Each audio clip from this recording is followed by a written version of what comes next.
This isn't just a story, not for me. This is the moment, the exact second.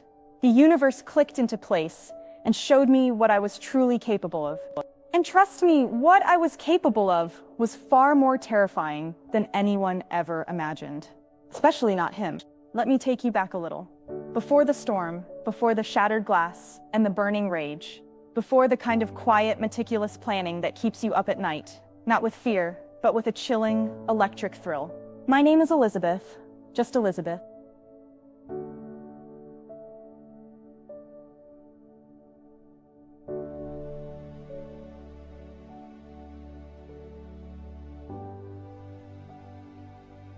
I had been there for 12 years. 12 years. Think about that. 12 years of loyalty, of late nights, of turning down other opportunities because I believed in what we were building.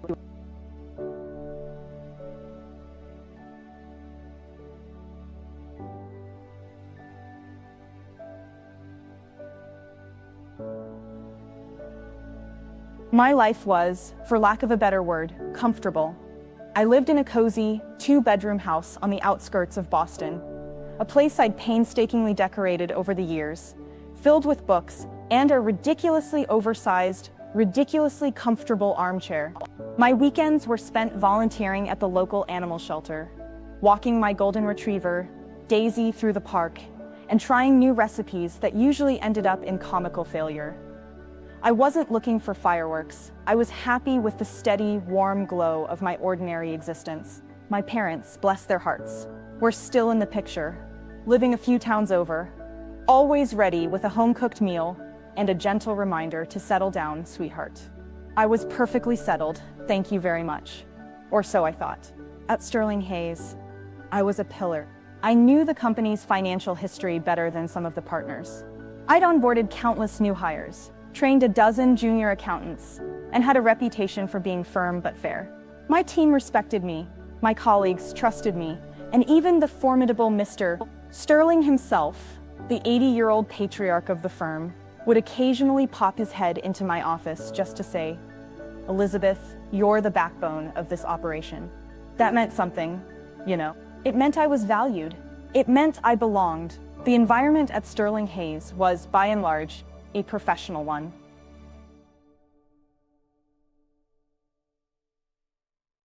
We handled the books for some of the biggest names in the region, from tech startups to old money estates.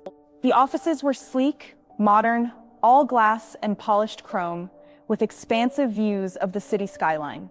It was the kind of place where ambition hummed in the air. A low, constant thrum that usually motivated you. Usually, my closest work friend was Sarah, a quick-witted, kind-hearted analyst who joined the firm about 5 years after me. We'd bonded over bad office coffee and the shared misery of tax season. We'd vent about office politics, share triumphs, and occasionally sneak out for a particularly decadent lunch.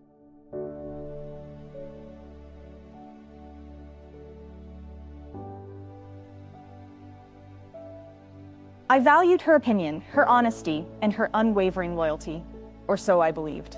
Then there was Peter Hayes Jr., the Hayes in Sterling Hayes, not the Mr. Hayes who co-founded the firm. He retired years ago. But his son, Peter, was the heir apparent, groomed from birth to take over. He was charismatic, charming, with a smile that could disarm most people, and eyes that, I now realize, held a calculating glint. When he first joined the firm 5 years ago, fresh out of an Ivy League MBA program, he seemed like a breath of fresh air. He was dynamic, full of new ideas, and he had a way of making you feel like you were part of something important. Part of his vision. He had a natural knack for sales, for schmoozing clients, and for rallying the troops. He was, everyone agreed, going to be a brilliant leader. But even then, there were tiny cracks in the facade, hairline fractures you dismissed as youthful exuberance or the pressures of being the boss's son.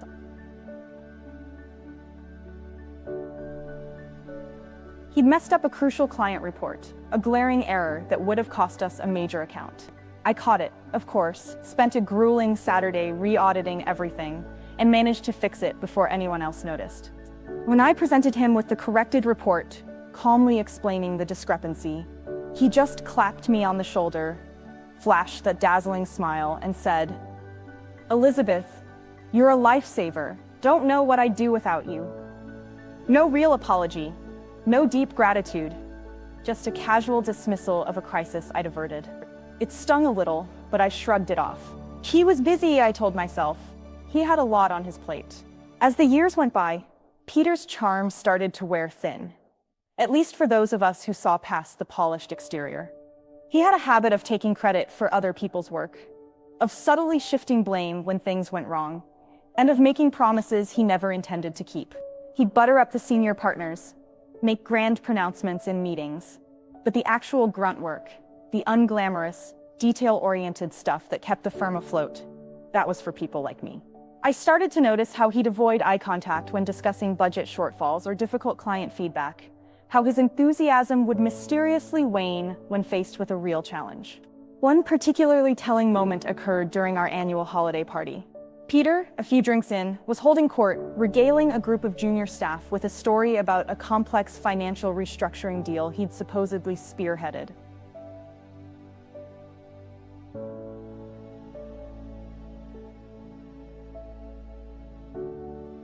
He saw me listening, caught my eye, and just winked as if we were sharing a secret. A secret that he was taking all the credit for my hard work.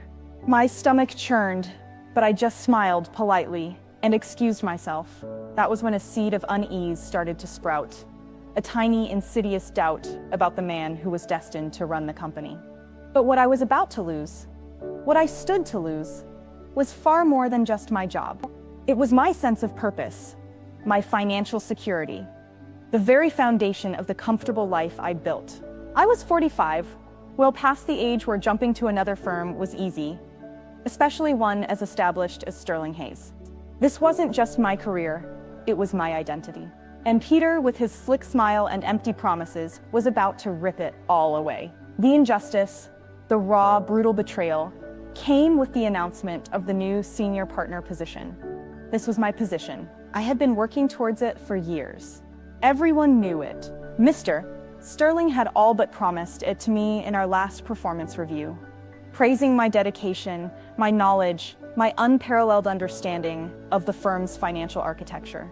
I had meticulously prepared my case, outlining my contributions, my vision for the department, my plans for streamlining operations.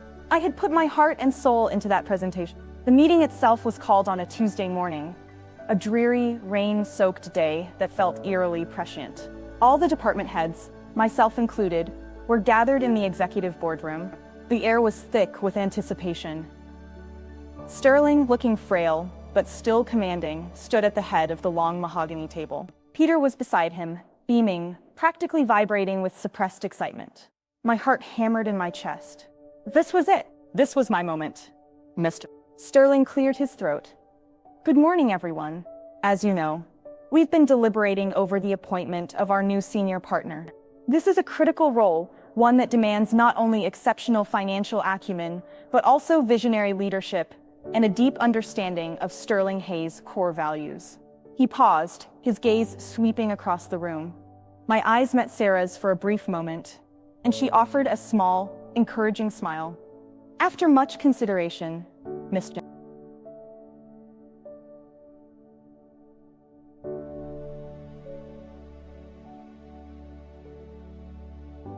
This was it, the culmination of 12 years of relentless effort. I could almost taste it. Peter Hayes Jr., the words hung in the air, a cruel, mocking echo. For a split second, I thought I'd misheard. Peter? Peter?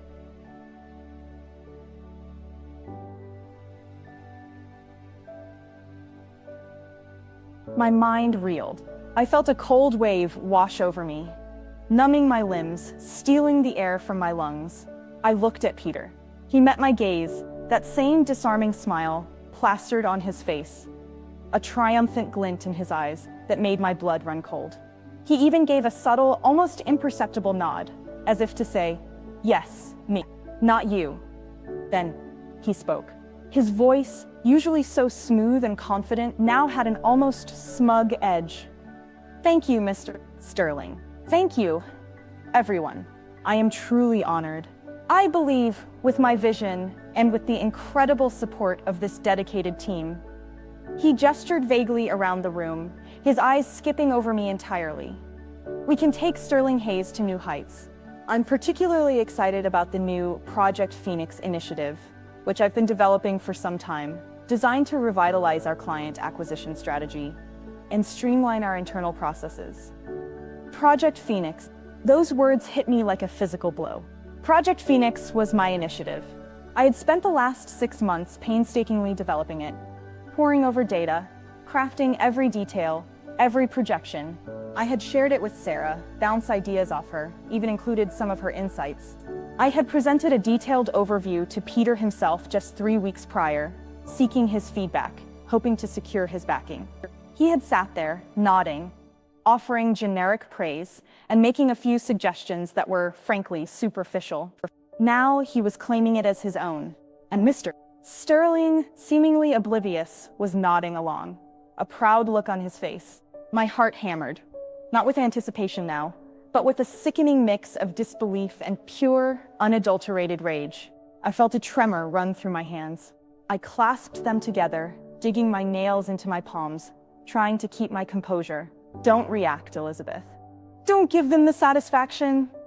I could feel everyone's eyes on me. Or so it seemed. The room was a blur. My ears buzzed.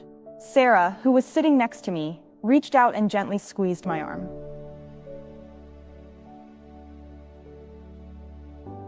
She knew. She knew Project Phoenix was mine. Peter continued his victory speech, outlining his brilliant strategies, talking about the exciting future he envisioned. Each word was a dagger. Each confident pronouncement felt like a personal insult. My mind was racing, trying to process this monumental betrayal. How could this happen? How could Mr. Sterling, a man I respected, be so blind? How could Peter be so brazen? When the meeting finally, mercifully ended, people started to congratulate Peter, shaking his hand, offering their best wishes. I remained rooted to my seat, a statue of stone. I saw Peter glance at me, a quick, almost pitying look, before turning back to accept another round of adulation. That look, that dismissive, pitying look, it ignited something within me.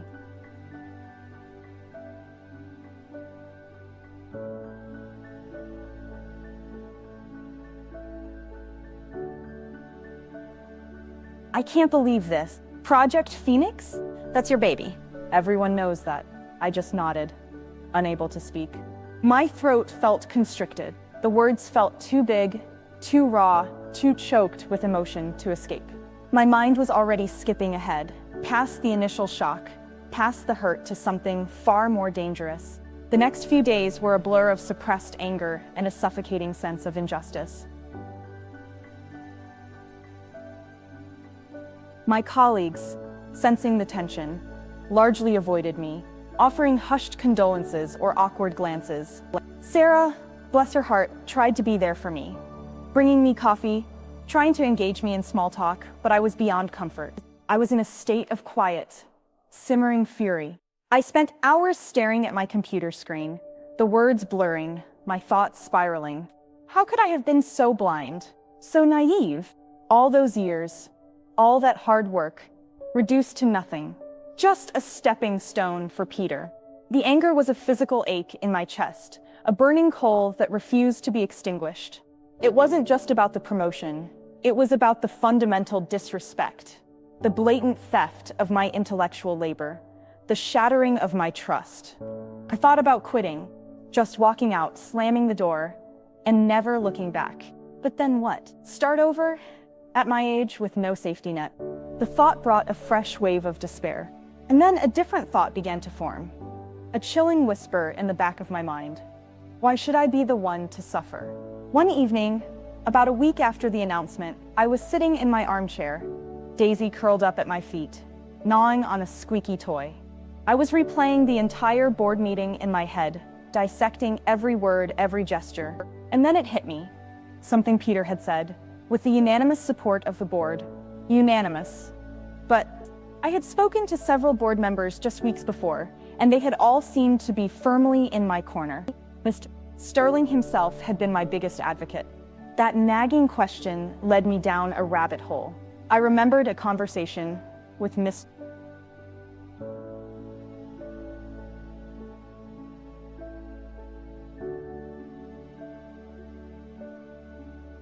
At the time, I dismissed it as Peter just being Peter.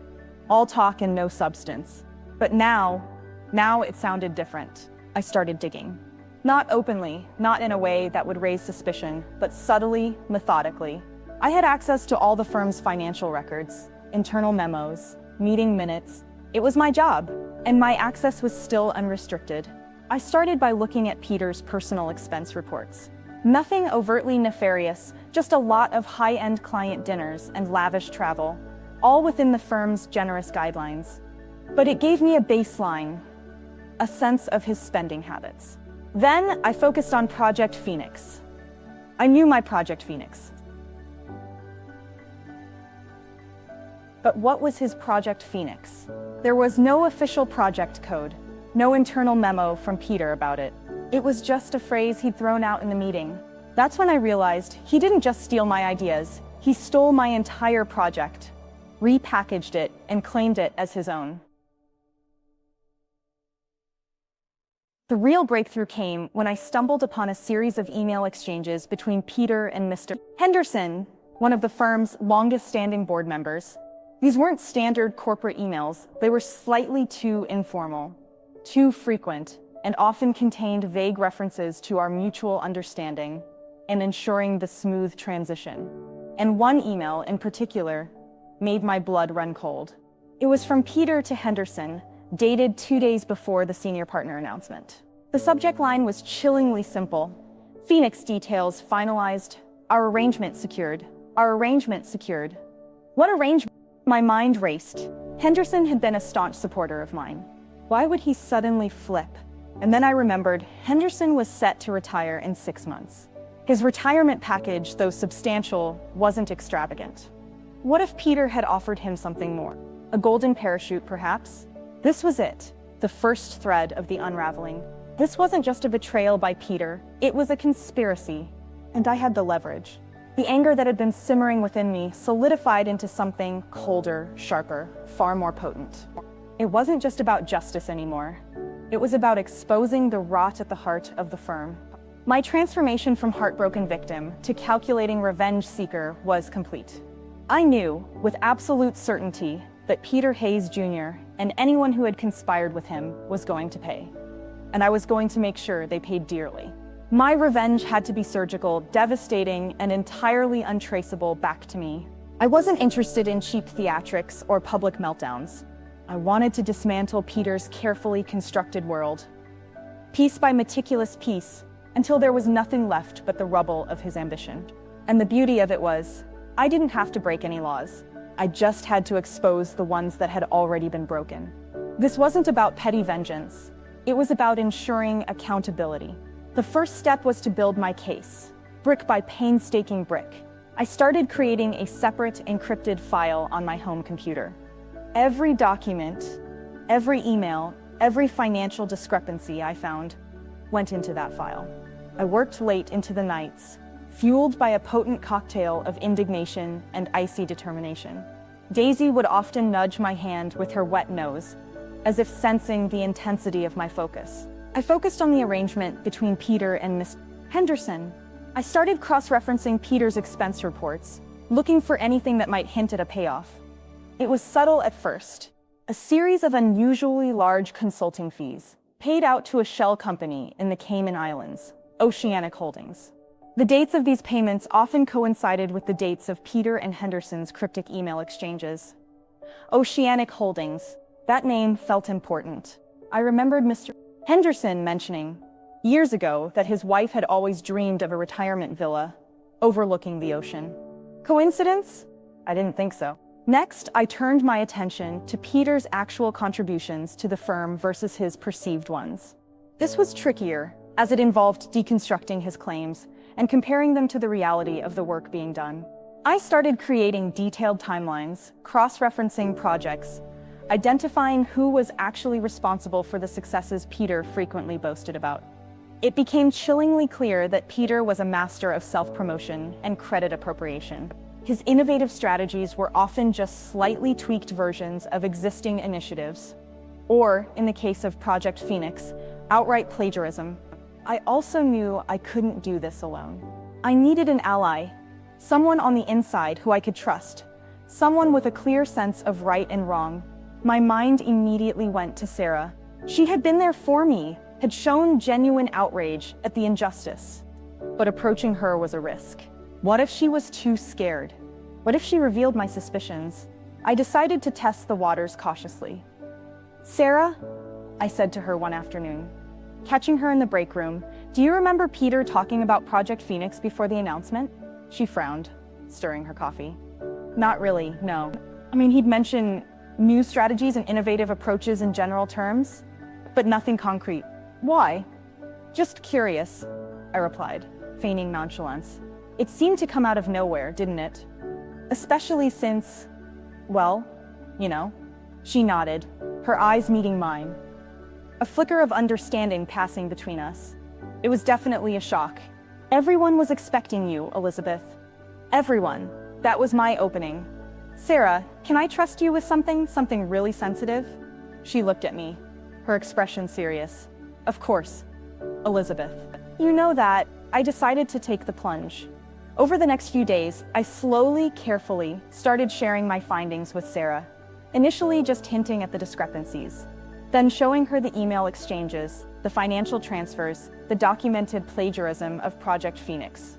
Her initial reaction was shock, then disbelief, then a growing sense of anger that mirrored my own. This is unbelievable," she breathed, poring over the documents I'd discreetly printed out for her.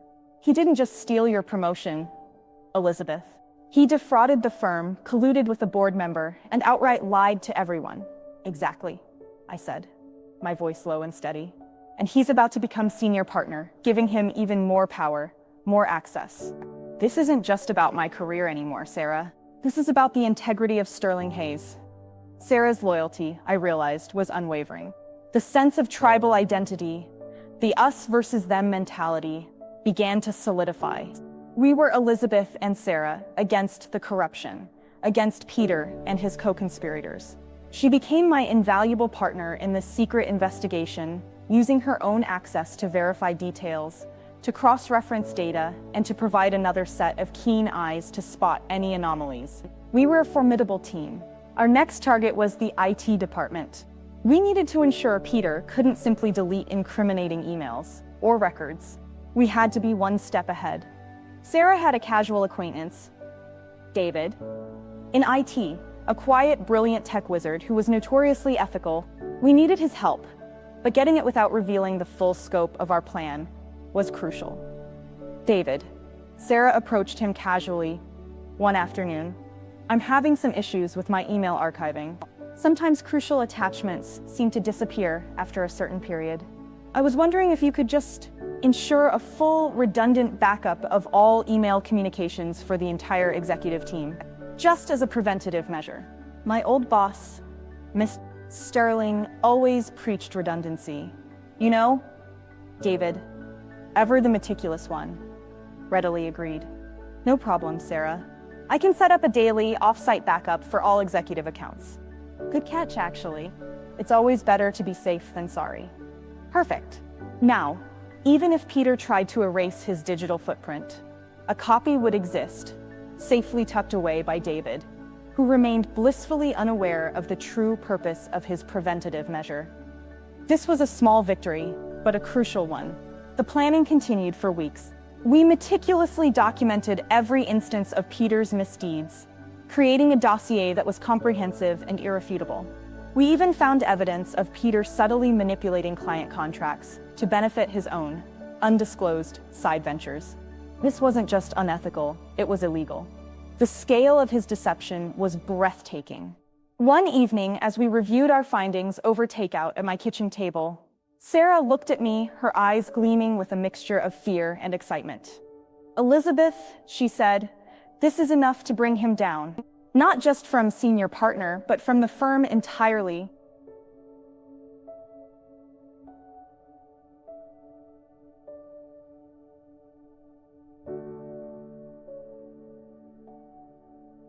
Sterling, but not just him.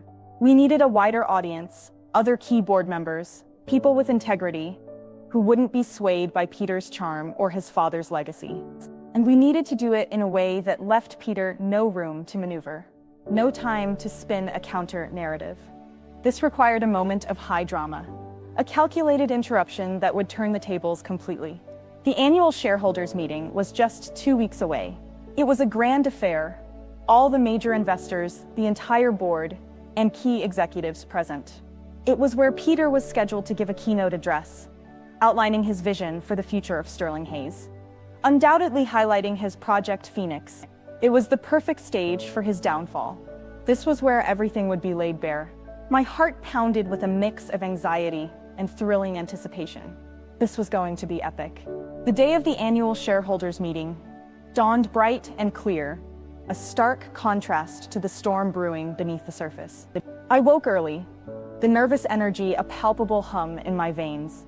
Today was the day. Today, Peter Hayes Jr. would get what he deserved. I dressed carefully, a sharp navy suit, my most professional demeanor. No one would suspect the meticulously crafted bombshell I was about to detonate. The meeting was held in the grand ballroom of the city's most prestigious hotel. The room buzzed with the usual pre-meeting chatter, the clinking of coffee cups, the rustle of papers. I took my seat among the other senior staff, Sarah by my side, a subtle, almost imperceptible nod passing between us. My hands, I noticed, were perfectly steady. The nervousness had given way to a quiet, focused resolve. Mr. Sterling began with his opening remarks, a recap of the year's performance, a few platitudes about the firm's future. Then, the moment came. "And now," he announced, "I'd like to introduce our newly appointed senior partner, Peter Hayes Jr., who will share his vision for Sterling Hayes and outline some exciting new initiatives." Peter strode to the podium, a confident smile on his face, a triumphant glint in his eyes. He was wearing an expensive, impeccably tailored suit, radiating an aura of success and authority. He started his address, his voice smooth and resonant, speaking of innovation, growth, and, of course, Project Phoenix. My Project Phoenix.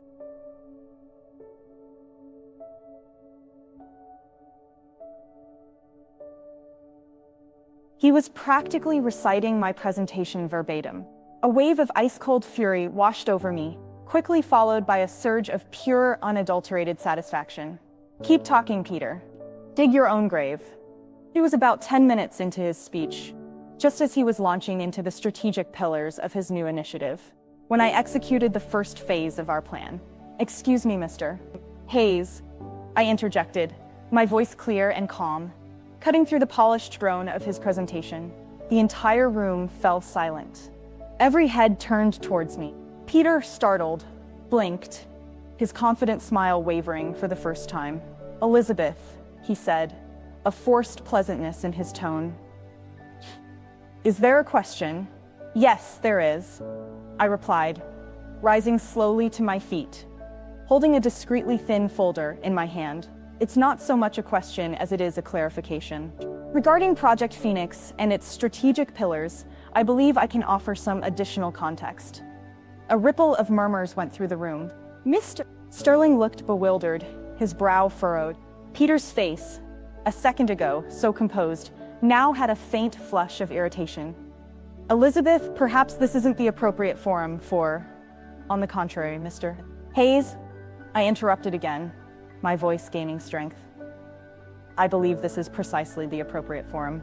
As the architect and primary developer of Project Phoenix, I think the shareholders deserve to know the full history of this initiative." A collective gasp went through the room. Peter's jaw tightened. "Elizabeth, that's a preposterous claim. Project Phoenix is entirely my brainchild." "Is it?" I asked, my voice dripping with controlled sarcasm. "Because I have here, in this folder, the original project proposal, dated 6 months ago, complete with my detailed financial projections, market analysis, and strategic roadmap. Every slide you've just shown, Every graph, every data point is identical to what I presented to you, Mr. Hayes, 3 weeks ago, for your feedback. I walked deliberately to the front of the room, my heels clicking on the polished floor, every eye following my movement. I placed the folder on the podium, right next to Peter's notes. And for those who doubt me, I continued, addressing the silent, stunned shareholders. I have dozens of internal emails, dated over the last 6 months, detailing the development of Project Phoenix, sent from my account to various colleagues for input. Perhaps you'd like to compare them, Mr. Hayes? Peter was visibly sweating now. His confident facade was crumbling. He stammered, This is a baseless accusation, Elizabeth. I've been working on this for months, independently. Independently, I scoffed, a flicker of genuine disdain crossing my face. Do you mean independently of the person who actually created it? Because I have a hard time believing that two people could independently come up with the exact same 50-page strategic initiative, down to the minutiae of the financial modeling. Then came the first complication. Mr. Davis, a board member who was a known ally of the Hayes family, rose to his feet, his face red with indignation. Elizabeth, this is highly unprofessional. You're disrupting a crucial meeting with unsubstantiated claims. I suggest you sit down immediately. Unsubstantiated. I turned to him, my gaze unwavering. Mr. Davis, are you suggesting that documented emails in a complete, independently verifiable project proposal are unsubstantiated?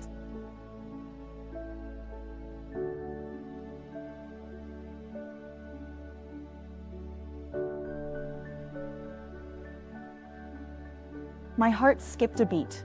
This was the moment. The physical evidence. She wheeled it to the front of the room, positioning it strategically next to me. And for those who appreciate tangible proof, I announced, gesturing to the boxes, Evans, our lead analyst, has been kind enough to retrieve all the hard copies of Project Phoenix, including earlier drafts with my handwritten notes, and corresponding email printouts.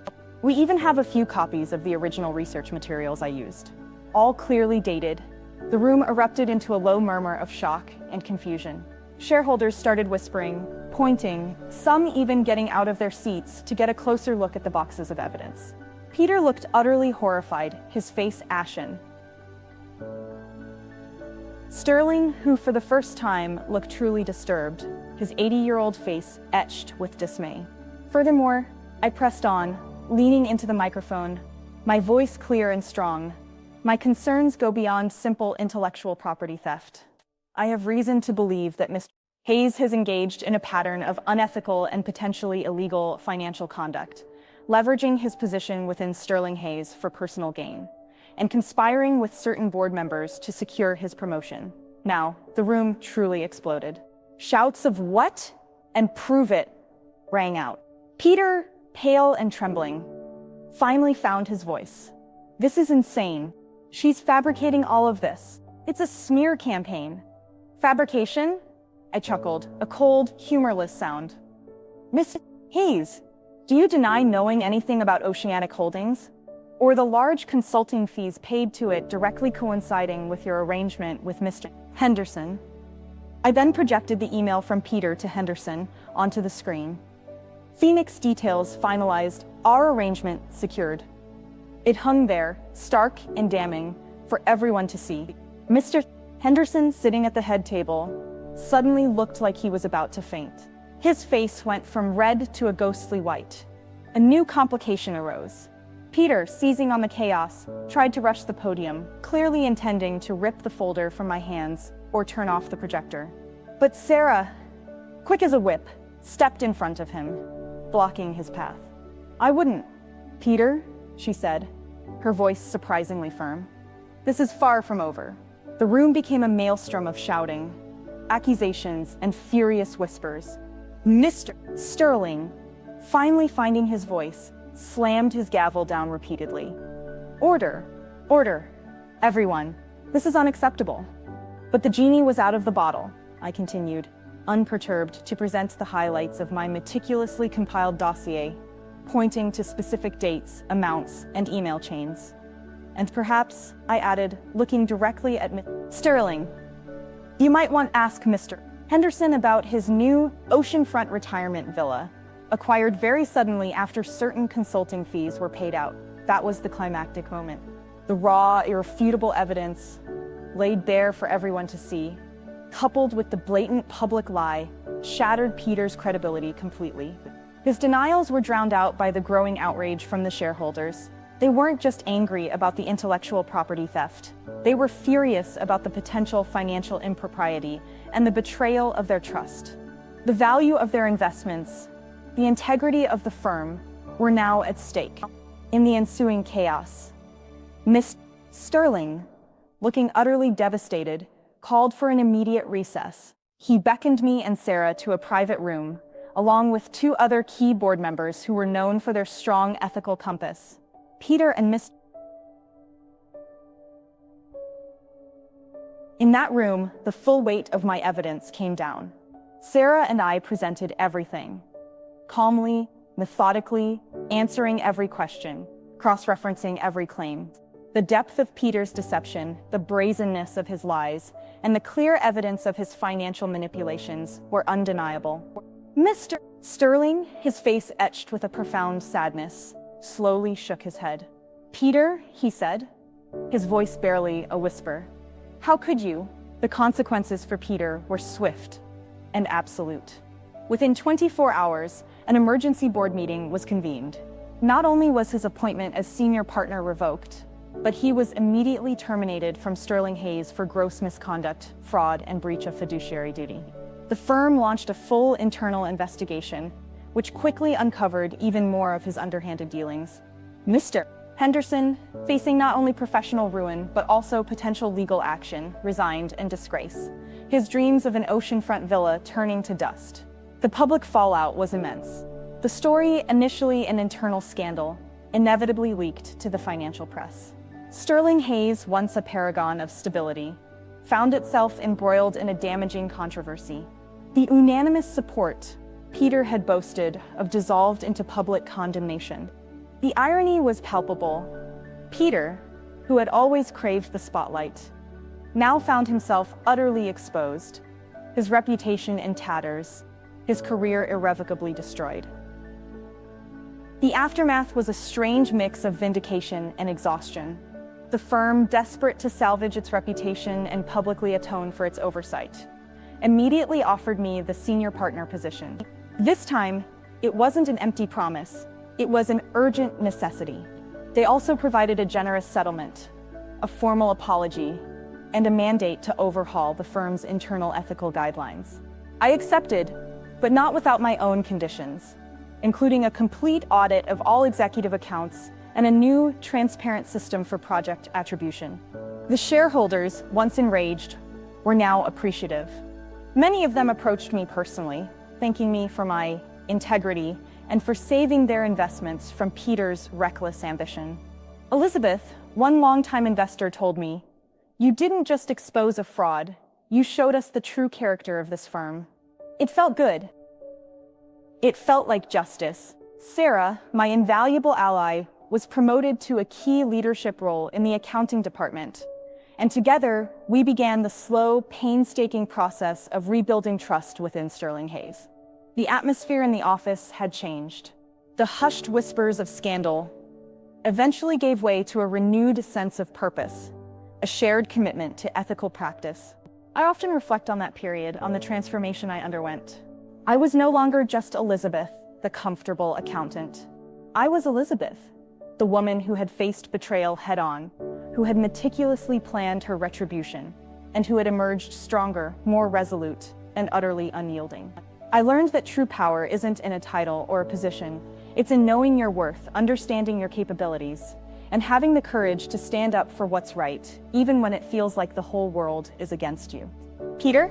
I heard he tried to find work at other firms, but his reputation preceded him. The financial fraud charges, though ultimately settled out of court, effectively blacklisted him from the industry. He disappeared from the Boston financial scene, a cautionary tale whispered in hushed tones. And I didn't revel in his suffering, not in a cruel way. But there was a deep, quiet satisfaction in knowing that the scales had been balanced. Justice, in its own slow, methodical way, had been served. If you enjoyed how this story unfolded, if you felt that surge of satisfaction as justice was delivered, then know this: there are many more revenge tales waiting for you, stories of cunning, resilience, and the sweet, sweet taste of comeuppance. Each one a testament to the fact that even in the darkest of moments, the truth and a well-executed plan will always find a way to shine through. Disclaimer: this story is a work of fiction. Any resemblance to real persons, living or dead, or actual events is purely coincidental